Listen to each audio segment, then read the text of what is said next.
Hello students, तो आज के स्टूडियो में हम सीख रहे फाइनेंशियल अकाउंटिंग एंड ऑडिटिंग। आज का वीडियो दोनों मीडियम के लिए यूजफुल रहेगा। मैं दोनों मीडियम में कंप्लीट एक्सप्लेन करने वाला हूँ। जो चैप्टर आज के वीडियो से हम स्टार्ट करें उसका नाम है संचालकीय मेहनताना गणतरी, मैनेजियल रेम्युनरेशन। ये चैप्टर सब्जेक्ट का सबसे इजी चैप्टर माना जाता है। अगर एग्जाम में 14 मार्क आया तो ये सबसे इजी रहने वाला है। आज हम क्या करें, इस चैप्टर का बेसिक कॉन्सेप्ट भी समझेंगे, साथ साथ में एक इंपॉर्टेंट प्रैक्टिकल सम्स का सॉल्यूशन करने वाला है। जो सम्स प्रैक्टिस करने वाले, सॉल्यूशन करने वाले, वो रहने वाला है क्वेश्चन नंबर 14। नाम दिया गया मनीष लिमिटेड और same to same sums latest जो भी एग्जाम हुई 2022 के अंदर पूछा गया, तो इसके बाद आप वो सम्स भी सॉल्व कर पाएंगे। सम सॉल्यूशन करने से पहले इस चैप्टर में आपको क्या याद करना है, क्या इसका कॉन्सेप्ट है, तो ध्यान से समझिएगा। वो मैं बता देता हूँ, ठीक है। डिटेल में नहीं बताऊंगा, शॉर्टकट बताऊंगा, क्योंकि आपको वो याद करना है। तो इस सम्स के अंदर हमको क्या करना है, आपको पता है, हमको कमीशन मैनेजर का फाइंड आउट करना रहता है, ठीक है, या मेंटेना उसको बोल सकते हैं, रेम्युनरेशन। तो उसको फाइंड आउट करने की जो प्रोसेस है, ठीक है, जहां पर हमें इनकम रहती है वो माइनस करनी रहती है और एक्सपेंस जो रहते हैं प्लस करने रहते हैं। तो ये कौन से इनकम और एक्सपेंस है, बस वो हमें याद करने। बाकी चैप्टर सबसे ज्यादा इजी यही है। तो बुक में देखिएगा कहां पर दिया गया, ध्यान से समझिएगा। मैं इंपॉर्टेंट टॉपिक बता रहा हूं, वो आपको याद करना है। तो सबसे पहले देखिए कौन कौन से हमें एक्सपेंस जो रहेंगे ना, एक्सपेंस जिसको हम नाम देंगे डिसअलाउ, गुजराती में बोलेंगे बाद न कर सके, या इसको दूसरे शब्द में मजरे न मरे तेवा खर्चा, जो नफा प्रॉफिट लॉस में दिया गया होगा, जो माइनस करने की जगह क्या करेंगे, प्लस करेंगे, ठीक है, चोखो नफो नेट प्रॉफिट में। तो कौन कौन से हैं, तो सारे के सारे डिटेल में दिए गए। इसके बाहर कुछ भी आपको याद नहीं करना, यही है। और इसमें से भी गिने चुने जो फिक्स रहते हैं 70-80% फिक्स ही आते हैं हर एक सम्स में। तो यहाँ टॉपिक 1 से लेकर यहाँ पे 13 टॉपिक दिए गए, यही आपको याद करना है। जो हमारे एक्सपेंस जो खर्चे रहेंगे, जो हम प्लस करेंगे, क्या करेंगे, प्लस करेंगे। सम्स में एक एक टॉपिक आएगा, तो मैं यहाँ पर एक एक देखकर समझाने वाला भी, ठीक है। दूसरा बात करते हैं आवक, इनकम की बात करते हैं, जिसको अगेन डिसअलाउ इनकम इंग्लिश में दूसरे शब्दों में भी लिख सकते हैं, गुजराती में जमा न कर सका तेवी आवक को, अथवा आप इसी तरह मजरे न मरे तेवा आवक को ऐसा लिख सकते हैं। तो कौन कौन से इनकम है जो हम माइनस करेंगे, क्या करेंगे, ऑपोजिट हम लोग एंट्री करना है। तो आवक कौन कौन सी यहाँ पे हमको बताया है। नंबर 3 देखिए, यहाँ पर लिखा गया, ठीक है, यह आवक जो जमा कर ही सका नहीं, ठीक है, उसको डिसअलाउ इनकम बोलेंगे। तो गिनी चुनी 4 है, जो समझ में आएगी मैं आपको समझाते रहूंगा, ठीक है। एक बार पढ़ लीजिएगा। और सबसे मेन यहाँ पर घसारा, जो डेप्रिसिएशन का कैलकुलेशन कैसे करते हैं, वो सबसे मेन है यहाँ पर। बाकी सम चैप्टर बहुत ईजी है। तो सम स्टार्ट करते आपको इजीली और समझ में आएगा। डिटेल में मैंने नहीं पढ़ा है, बट आप याद कीजिएगा और सम्स के थ्रू आपको समझ में आ ही जाएगा, क्योंकि ऐसा टॉपिक आपके बीकॉम टैक्सेशन में आपने किया हुआ है। जो प्रॉफिट गेन फ्रॉम बिजनेस और प्रोफेशन से आपने सॉल्यूशन सीखा, उसमें कुछ ऐसे हम लोग करते थे। तो स्टार्ट करते हैं सॉल्यूशन सम्स का। तो सबसे पहले स्टार्ट कहां से करना है, याद रखिए, जैसे जैसे एंट्री करेंगे वैसे सम्स में आपको मार्क बनते जाएंगे। तो स्टार्ट करना आपको चोखो नफो नेट प्रॉफिट से आपको स्टार्ट करना है, या फिर उसको बोलते हैं बाकी अगर लेंगे, ऐसा भी लिखा हो सकता है। तो लास्ट में दिया है 2,50,000। तो सबसे पहले आपको एंट्री करनी है चोखो नफो नेट प्रॉफिट का, 2 कॉलम बनाने, फाइनल अमाउंट आउटसाइड करेंगे, बाकी कैलकुलेशन के अमाउंट अंदर लिखेंगे। तो नेट प्रॉफिट चोखो नफो की एंट्री कर लीजिए सबसे पहले 2,50,000, और फिर 2 आपको ऐड करना है, एक लेस, ठीक है, माइनस करेंगे इनकम आवक, ठीक है, वो किस तरह की आवक आप समझ गए। दूसरा प्लस करेंगे एक्सपेंस खर्चा, उल्टा कर रहे हैं, ठीक है, क्योंकि वो इस टाइप के खर्चे या इस टाइप के इनकम है जो नफा नुकसान के अंदर ना जमा होंगे या उधार होंगे, उस टाइप के। तो देखिए स्टार्ट करते पहले इनकम। आपको देखो सम्स के अंदर यही प्रॉफिट लॉस नफा नुकसान दिया गया, ये आवक दिया गया, इनकम दिया गया, ठीक है, उसके अंदर हमको ये खर्चे दिए गए, एक्सपेंस दिए गए। तो आवक के अंदर देखिएगा, टॉपिक में साथ में कॉन्सेप्ट के साथ समझाऊंगा। तो सबसे पहले दिया गया मकान बेचता थैल नफो, ठीक है, मकान इंग्लिश में बोलूंगा बिल्डिंग के सेलिंग से हुआ प्रॉफिट। अब याद रखिए ये सबसे मेन टॉपिक, ये 2 मार्क का समझिएगा, और हर एक सम्स में थोड़ा बहुत चेंजेस होता है। तो याद रखिए डिटेल में कॉन्सेप्ट समझा रहा हूं अब आपको, कि ये जब भी हम लोग इसको बोलते हैं कायमी मिलकत, क्या बोलते हैं हम लोग, कायमी मिलकत, हम लोग इसको बोलते हैं फिक्स एसेट्स बोलते हैं। तो फिक्स एसेट्स के अंदर इनकम का टॉपिक खोल रहा, जहां मैंने आपको बताया फिक्स एसेट्स के अंदर हमेशा आपको कौन सा अमाउंट लिखना रहेगा, जो हमारा मूडी नफो होगा। यहाँ देख लीजिएगा, कायमी मिलकत के फिक्स एसेट्स में कौन सा नफे की बात कर रहा हूं, मूडी नफो जो रहेगा ना, यहाँ पे देख सकते हो मूडी नफो, कैपिटल प्रॉफिट आपको लिखना रहेगा, कैपिटल प्रॉफिट। अब वो निकलता कैसे, उसके लिए भी आपको यहाँ बताया गया, डिटेल में लिखा गया कि कैसे फाइंड आउट करते हैं। यहाँ पर देख रहे हो मूडी नफो कैपिटल प्रॉफिट कैसे फाइंड आउट करते हैं, मैंने भी आप शॉर्टकट लिखा है, समझ लेते, क्योंकि ये 2 मार्क की एंट्री और हर एक सम्स में ये समझ रहता है। तो कैपिटल प्रॉफिट मूडी नफा फाइंड आउट करने के 2 फॉर्मूले हैं। 2 में से पहला समझिएगा, selling price minus cost price. Simple सी बात, हमने जितने में बेचा है और जितने की वस्तु है उन दोनों के बीच का डिफरेंस आएगा, वो कैपिटल प्रॉफिट मूडी नफा बन जाएगा, ठीक है। कई बार सेलिंग प्राइस अगर वेचन के हमको फाइंड आउट करना पड़े तो कैसा आएगा, सिंपल सी बात है, जो घसारा बात की कीमत होती है जिसको हम बुक वैल्यू बोलते हैं, ठीक है, रिटर्न डाउन वैल्यू, उसमें प्लस करना नफो प्रॉफिट, ये कुल नफो टोटल वाला नफो, ठीक है। दूसरा तरीका क्या है, आपको पता है दो तरह के प्रॉफिट होते हैं, एक तो रेवेन्यू प्रॉफिट और एक कैपिटल प्रॉफिट। अगर टोटल प्रॉफिट दिया गया जो आउटसाइड होता है वो टोटल होता है, उसमें से रेवेन्यू माइनस कर लीजिए तो आपको कैपिटल प्रॉफिट मिल जाएगा। ठीक है, कुल नफो माइनस महसूली नफो बराबर मूडी नफो। अब ये सम्स में कौन सा होगा ध्यान से समझिएगा, बस ये थोड़ा बहुत आपको सीखना रहता है, ये सबसे मेन टॉपिक है। तो देखिए हमेशा याद रखिएगा जो भी हमारी कैपिटल प्रॉफिट है, मतलब जो स्थिर मिलकत को बेचेंगे ना हमारे फिक्स एसेट, तो उसमें से मूडी नफो लिखना आपको कैपिटल प्रॉफिट। ये टोटल वाला है, 1,60,000 दिया गया और टोटल वाला है। तो देखिए अंदर किस तरह की इंफॉर्मेशन दी है उसी के बेस पर होता है। मूडी कीमत दी गई है, मूड कीमत दी गई, ठीक है सॉरी, मूड कीमत दी गई, कोस्ट प्राइस दिया गया 3 लाख और साथ में कुल घसारा और टोटल डेप्रिसिएशन दिया गया। तो यहाँ पर हम लोग क्या करेंगे, हमको कोस्ट प्राइस मूड कीमत दिया गया, यहीं पे लिख के समझा देता हूँ, इसे लिखने की जरूरत नहीं, आप डायरेक्ट भी कर सकते हो। हमको दिया गया 3 लाख। अब यहाँ वेचाण कीमत सेलिंग प्राइस हमको निकालना है, तो निकालने का तरीका सिंपल है, घसारा बाद की कीमत प्लस नफो। ये नफो कौन सा, कुल वाला है, return on value plus profit. तो कुल प्रॉफिट हमारे पास 1,60,000 है कि नहीं, ये नफो ही दिया गया है 1,60,000। अब इसमें घसारा बाद की अमाउंट कैसे निकाले, तो सिंपल सी बात है, जो मूल कीमत दी गई है ना कोस्ट प्राइस, उसमें से घसारा माइनस कर लीजिए तो घसारा बाद की रकम हो जाएगा, आफ्टर डेप्रिसिएशन हो जाएगा।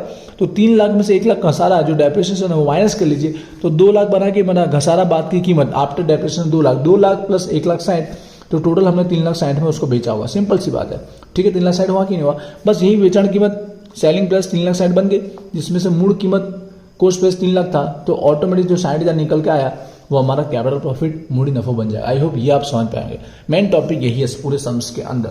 अब इसकी एंट्री हम लोग कर देते हैं, ये वाला हर एक में थोड़ा थोड़ा बदल जाएगा। आपको यहाँ नंबर वाइज लिखना है तो नंबर वाइज लिखिए, 1 2 करके लिखिएगा। लिखने के लिए आपको क्या लिखना है, लिख सकते हो मकान वेचता थैल मूडी नफो, ठीक है, मूडी नफो क्लियर लिखिएगा, जिससे आइडिया रहेगा आपको कि किस चीज की एंट्री आपने की है। इंग्लिश में आप लिखेंगे capital profit from selling of building, ठीक है, शॉर्टकट लिख दिया, आप समझ गए होंगे। कितना हुआ था 60,000, अंदर के कॉलम में लिखिएगा, टोटल करके हम आउटसाइड कर देंगे। एक एंट्री समझ में आई होगी, कॉन्सेप्ट के साथ मैंने आपको समझाया। अगला देखिए, अगला टॉपिक दिया डिविडेंड। डिविडेंड की एंट्री नहीं करना है, ठीक है, एक बार पढ़िएगा, 4 टॉपिक ही दिए गए, आवक में 4 ही टॉपिक है, लेकिन उसके अंदर जो दिया गया होता है ना मूड स्थानीय कर कपात, जिसको टीडीएस बोलेंगे इंग्लिश में, टीडीएस की आपको एंट्री करनी है, ठीक है, टीडीएस की आपको एंट्री करनी, समझाता बार बार आपको फॉर्मेट पे ले जा रहा हूं, जिससे आपको एग्जैक्ट याद करने में भी दिक्कत नहीं रहेगी। देखिए आपको एक खर्चे वाले कॉलम में दिया गया, आवक वाले सॉरी एक्सपेंस वाले कॉलम में दिया गया, जो मूड स्थानीय कर कपात होगा ना वो वाली रकम आपको प्लस करनी, उमेरवा नीचे, ठीक है, ऐड करना है, माइनस नहीं करना। तो आपको यहाँ नहीं लिखना है दिस अलो इनकम में नहीं, जबकि एक्सपेंस यहाँ पे लिखना, या फिर अलग से यहाँ पर लिख सकते हो आप, तो प्लस करना ये आपको याद रखना। टीडीएस जो रहेगा ना मूड स्थानीय कर कपात, वो आपको प्लस करना रहता है। तो 18,000 है ना, आप यहाँ पे लिख दोगे तो भी चलेगा, ठीक है, प्लस की कैटेगरी में लिखिएगा, माइनस में नहीं लिखना आपको। ये आपको धीरे धीरे सम्स करोगे तो आपको याद हो जाएगा, क्योंकि हर एक सम्स में सेम दिए गए 90% जो टॉपिक है ना सेम ही दिए गए हैं। कर कपात इंग्लिश में TDS tax deduct at source, amount दी गई थी 18,000। जैसे जैसे एंट्री करोगे आपके मार्क बनते जाएंगे। थोड़ा मैं एक्सप्लेन करूंगा डिटेल में, इसलिए वीडियो लॉन्ग रहेगा, बाकी सम्स 10 मिनट का ही है। उसके बाद दिया शेयर प्रीमियम, ठीक है, प्रीमियम की अमाउंट आपको नहीं याद है तो पहले फॉर्मेट लिख लीजिए। मैंने जैसे 4 आवक की बात की, वो 4 आवक में प्रीमियम का भी इन्वॉल्व होता है। आपको बार बार दिखा के इसलिए कर रहा हूं जैसे आपको अभी कभी सम्स के अंदर ही आपको याद हो जाए टॉपिक। इंग्लिश अवेलेबल बुक रखेंगे तो इसलिए समझ में आएगा। देखिए शेयर या डिवेंचर का प्रीमियम, ठीक है, वो आपको क्या करना, जमा कर ही सका नहीं, तेवी आवक है, इसलिए यहाँ पे आपको माइनस करना रहेगा। कितना दिया गया 80,000, बस आपको फॉर्मेट याद करना, बाकी कोई दिमाग लगाना नहीं है। शेयर प्रीमियम, ठीक है, इंग्लिश में शायद आपको शेयर प्रीमियम की जगह जामीनगिरी प्रीमियम बोल सकते हैं, उसको सिक्योरिटी प्रीमियम भी बोल सकते हैं, कैसा भी प्रीमियम, क्योंकि वो सिक्योरिटी प्रीमियम ही कहलाता है जो शेयर प्रीमियम पे होता है। वो प्रीमियम की अमाउंट दी गई 80,000। तो यहाँ पे आवक का काम हो चुका है, इनकम का काम हो चुका है, टोटल हम बाद में मारेंगे, आउटसाइड बाद में करेंगे, पहले देख लेते हैं पूरा सम सॉल्व होगा उसके बाद।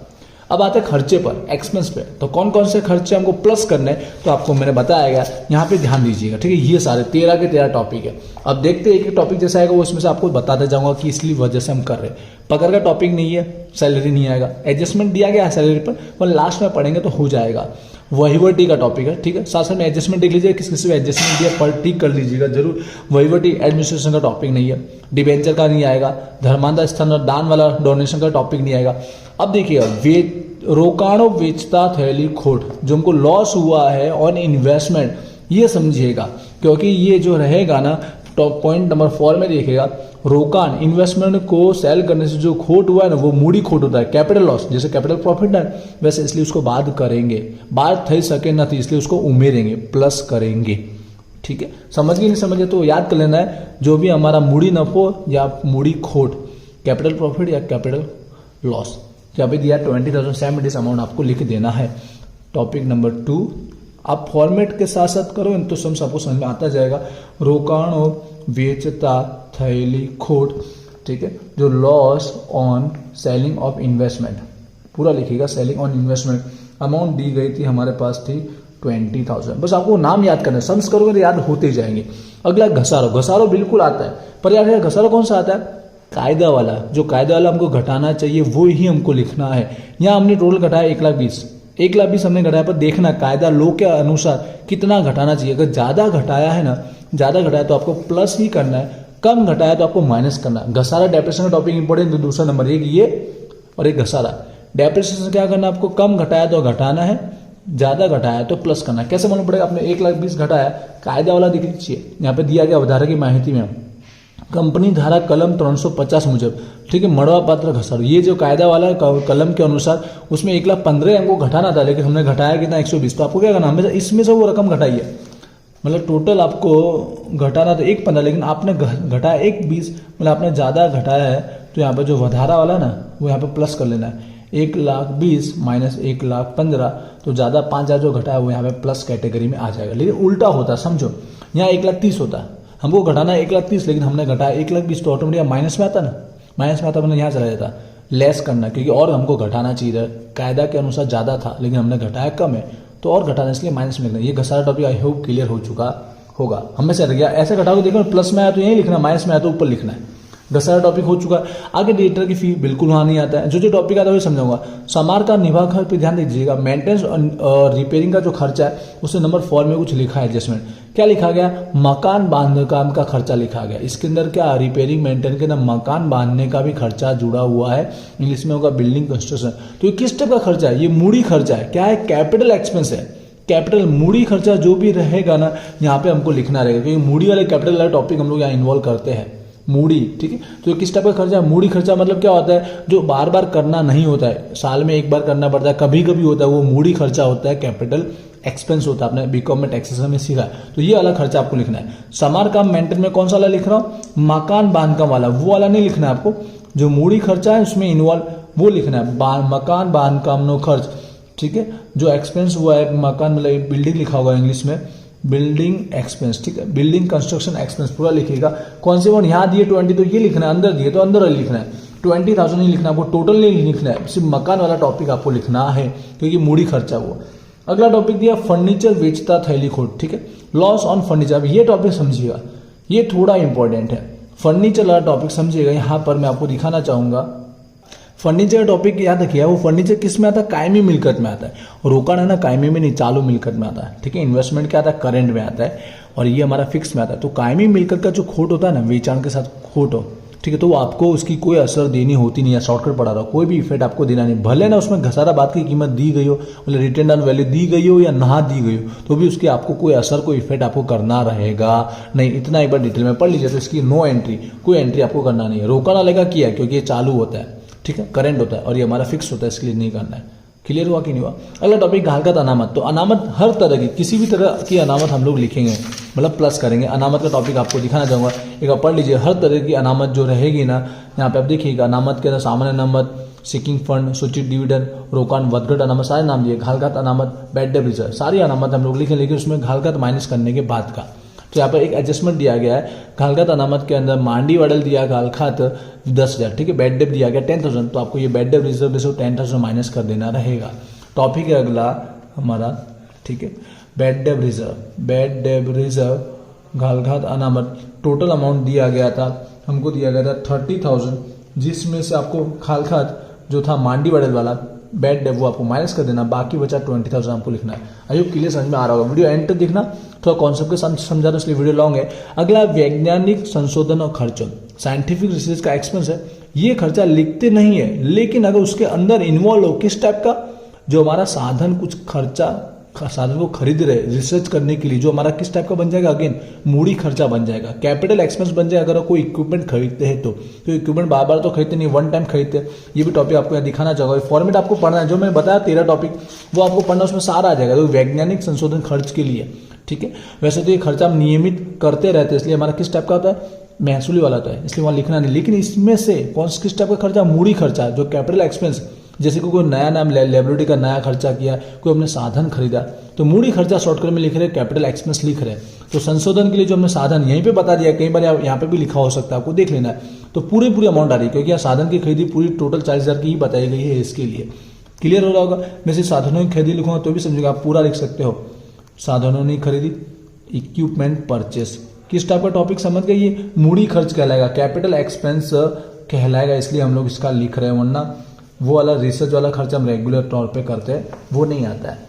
आवक विवरणी जोगवाई, जैसे मैंने कहा, ठीक है, देखिएगा जो जोगवाई ना, कौन कौन से टॉपिक, आवक विवरण की जोगवाई हो, कर विवरण की जोगवाई हो, वो सारा हम लोग यहाँ पर लिखेंगे। यहाँ पर अगेन आपको दिखा दूंगा, आवक विवरण जोगवाई, कर विवरण जोगवाई, चुकवेल आवक करो, सारे के सारे हमको यहाँ प्लस करने रहेंगे। मतलब इनकम टैक्स, ठीक है, या टैक्स पर प्रोविजन 2 लाख का दिया गया, नंबर 7, बस वो आपको याद करना, बाकी सम्स हमारा कंप्लीट हो जाएगा। और 1-2 सम्स करोगे तो सारी एंट्री रिपीट मिलेगी 90%। आवक विवरण जोगवाई, इनकम टैक्स प्रोविजन, ऐसे लिखा होगा। अमाउंट दी गई कंप्लीट 2 लाख की दी गई है। नेक्स्ट टॉपिक दिया गया डिवेंचर खर्च मांडी वाड़ियों, ठीक है, जो डिवेंचर का एक्सपेंस था वो रिटर्न ऑफ किया, ये टॉपिक भी देखिएगा, खर्चे के अंदर बताया गया। तो सारे के सारे खर्चे जिस टाइप के यहाँ पर जो मांडी वाडेल होते हैं रिटर्न ऑफ, जैसे कि शेयर डिवेंचर के लिए जो खर्च हुआ है, ठीक है, वटाव का जो खर्चा है, प्राथमिक खर्चा का जो खर्चा है, ठीक है, वो सारे के सारे रकम, ठीक है, वो उमेरी देवामाव से प्लस कर देना रहेगा। तो यहाँ से ये खर्चा लिखा गया, ठीक है, डिवेंचर खर्च मांडी वाडेल से। नंबर 8, आपको इसलिए एक टॉपिक दिखा के समझा कि आपको पता रहेगा आपको पढ़ना क्या है। डिवेंचर एक्सपेंस या डिवेंचर वटाव, डिस्काउंट भी हो सकता है, यहाँ पे दिया गया है 15,000। तो यहाँ पर देख लीजिए सारा एक्सपेंस का काम हमारा पूरा हो चुका और इनकम का भी हो चुका। अब हम लोग अदर जो हमारा टॉपिक रहेगा वो देख लेते हैं। वैसे तो 2-3 सॉल्व हो गए। कलकत्ता नंबर बेड डेप्रिसिएशन का टॉपिक हो चुका है। नंबर 2 बाकी रहेगा, पगार सैलरी वाला।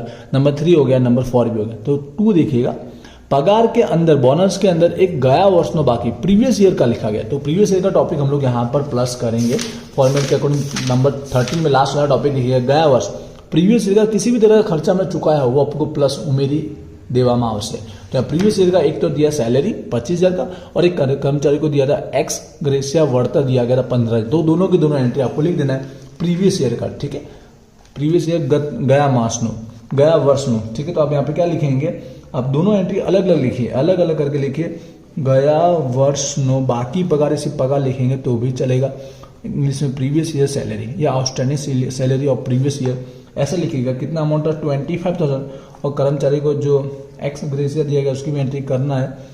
कर्मचारी ने आपे जो एक्स ग्रेसिया टॉपिक है वो दिया गया है टोटल 15,000, इंग्लिश में लिखिएगा जरूर आप। तो इसी के साथ सारे के सारे हवाला वाले टॉपिक भी हो गए क्लियर। तो यहाँ पर सम्स हो गया कंप्लीट। आई होप आपको समझ में आया होगा। अब टोटल मार्क के एंड आंसर देखिए कैसे होता है। और सबसे मेन अभी मैनेजर का जो कमीशन निकालना, बाकी ये टॉपिक भी चेंज होता है। 2-3 टॉपिक ही अच्छे, बाकी सब एकदम ईजी होता है। अभी समझा है 20 मिनट लग रहा है आसपास, लेकिन आप करोगे तो ईजिली हो जाएगा 10 मिनट में। तो प्लस कर लेते, ये हो गया हमारा 1,40,000। लेकिन आपको ये आवक इनकम क्या करनी है, माइनस करनी है, तो बचेगा 1,10,000। क्लियर है। अभी सारे एक्सपेंस प्लस कर लीजिए। एक्सपेंस प्लस करोगे ना तो 3,78,000 आपको मिलेगा। जो यहाँ पे क्या करना है, एक्सपेंस है लेकिन प्लस करना है। क्या करना है, 1,10,000 प्लस 3,78,000 तो आएगा 4,88,000।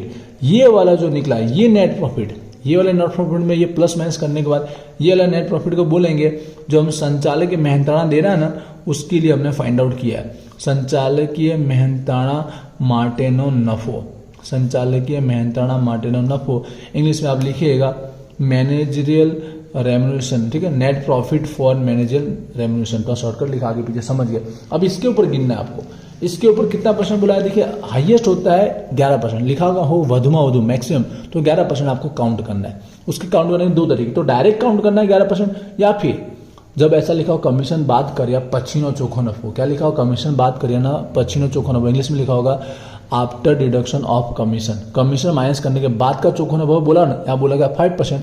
तो आपको डायरेक्ट 5% नहीं गिनना है, क्या करना रहेगा, जब भी आफ्टर लिखा हो कमीशन तो आपको जो मैनेजरियल रेम्यूनरेशन है, ठीक है, जो मैनेजर नो कमीशन या फिर मैनेजर नो मेहनताणु, वो आपको कैसे गिनना है, जब भी लिखा हो गया हो कमीशन बाद का तो 4,88,000, डायरेक्ट 5% नहीं करना है, 5 डिवाइड में 105, ठीक है, जो भी वो प्लस करना 8 हो तो डिवाइड में 108, क्योंकि इसमें 5% ऐड किया गया होता है पहले से, इसके लिए उसमें से 5% निकाल लेता है, तो फिर प्लस कर देना जो भी रेट दिया गया होता है वो। तो 5% निकालना पॉइंट पे आया तो कोई बात नहीं, आपको देख लेना एक डिजिट बढ़ाना है कि नहीं बढ़ाना है। तो 23,238 रुपीज़ निकल के आएगा इसका मेहनताना रेम्यूनरेशन। क्लियर हुआ कि नहीं हुआ? ये टॉपिक एक दो एक्स्ट्रा सम्स के अंदर आपको सॉल्व करेंगे तो आपको समझ में और आएगा। प्रैक्टिस के लिए मैं आपको बता दूं, आई होप क्लियर हुआ होगा। कोई डाउट हो तो मुझे कमेंट करना। प्रैक्टिस के लिए एक दो सम्स और बता रहा हूँ। एक तो आपको करना है इल्यूस्ट्रेशन नंबर, इल्यूस्ट्रेशन एग्जाम्पल 4 और 5 कीजिएगा, और एक क्वेश्चन नंबर बताया था 23 है। अब आगे पीछे हो सकता है, पहले याद रखिएगा गुजरात स्टडी 2010 का है, गुजरात स्टडी 2010 का है, और इसके बाद 2022 तो आपको करना है। तो 4 सम सॉल्व कीजिएगा तो और अच्छे से आपको चैप्टर कंप्लीट आ जाएगा। हो सके तो एक दो वीडियो एक्स्ट्रा और अपलोड करने की मैं कोशिश करूँगा। कोई स्पेशल सम्स है तो मुझे कमेंट करके जरूर बताइएगा। मिलते हैं नेक्स्ट वीडियो में। Wish you all the best. Thank you.